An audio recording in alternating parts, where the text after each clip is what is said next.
We're getting close to test fitting the panel. As you can tell, everything's cut off. Don't, I'll kill you.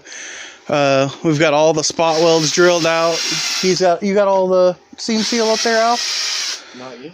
Oh, well, we gotta do seam seal here, get it clean. Here's got to be cleaned. All this has got to be ground and clean, hammered back straight.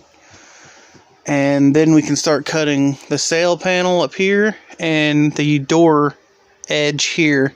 Because right now it's all kind of pushed that way and the door shuts like crap. So we'll have to bend it back. I believe this is bent outward a little bit too. We'll have to hammer it back in. But one step at a time. And yeah, let's get back to it.